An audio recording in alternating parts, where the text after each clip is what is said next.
Yo les gars, j'espère que vous allez bien. Donc aujourd'hui, on se retrouve dans une nouvelle vidéo où on va parler du derby cross eventing.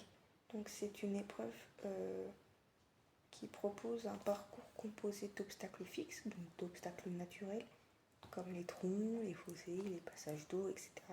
Et des obstacles mobiles qu'on peut retrouver sur les concours de saut d'obstacles, en terrain assez vallonné, varié, tout ça. Ça se rapproche fortement du cross en concours complet.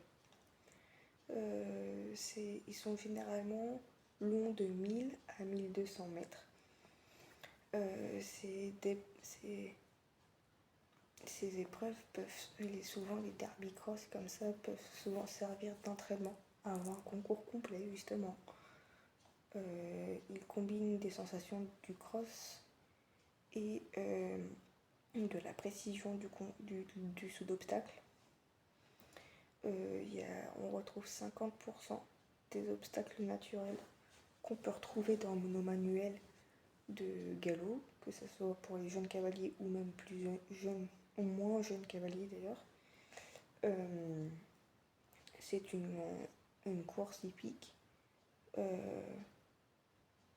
réservée aux chevaux de 3 ans justement. Ça peut leur permettre aux jeunes chevaux surtout de travailler leur cardio. Après ils mettent 3 ans. Moi je me suis un peu recherché, je me suis un peu documenté sur ça.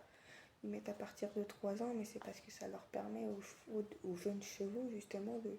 Après 3 ans ça fait un peu tôt, mais de 4, 5, 6, tout ça, de vraiment prendre du cardio, prendre de l'expérience, vraiment découvrir différents profils d'obstacles. Et du coup, j'ai vu aussi pendant mes recherches qu'il y a 4 derby cross qui sont connus. Donc il y a le derby d'Epsom qui se trouve au Royaume-Uni.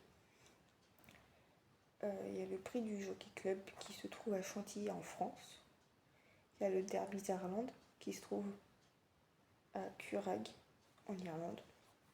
Il y a le derby du Kentucky à Louisville aux États-Unis. Et vraiment, le derby cross, c'est vraiment un mélange d'obstacles fixes, vraiment avec des troncs, de la forêt, des longues distances à parcourir entre les obstacles, des trous, des troncs, du guet, des obstacles d'eau. C'est comme le cross. J'en ai fait une vidéo tout en fait. J'ai fait une vidéo avec le saut d'obstacle et le cross, mais c'est vraiment destiné. C'est vraiment un mélange de...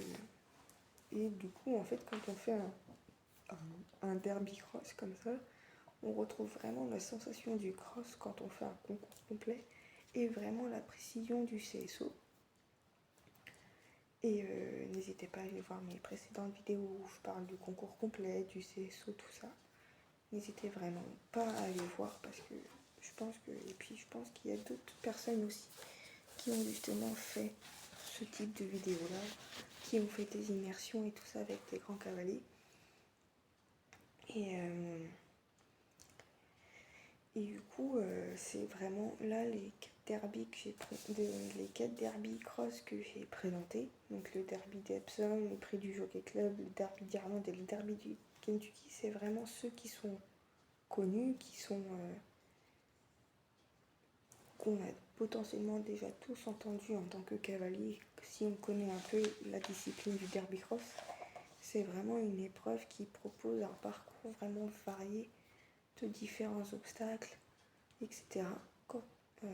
Qui propose vraiment plusieurs types d'obstacles, etc. Et c'est vraiment intéressant à voir. Moi, de mon côté, j'ai déjà un peu vu des vidéos de derby cross et c'est vraiment bien à regarder. Donc n'hésitez pas à aller regarder sur YouTube les personnes qui ont déjà fait des vidéos sur le derby cross, etc. Je pense que ça pourrait vous donner une idée de ce que c'est réellement. voilà, j'espère que cette courte vidéo vous aura plu. Je ferai des plus grandes vidéos, donc des vlogs un peu plus quand je serai tout le temps avec ma jument. Là, je vous vloguerai des vidéos un peu plus longues, et je vous tournerai des vidéos un peu plus longues, etc. Des moments avec ma jument, tout ça. Voilà, n'hésitez pas à vous abonner, à mettre un commentaire et à lâcher vos meilleurs pouces bleus. Ça me ferait très plaisir. N'hésitez pas à me suivre sur mes réseaux sociaux. Si je les mets en barre d'infos quand j'y pense, mais si j'y pense pas, allez voir sur mes autres vidéos.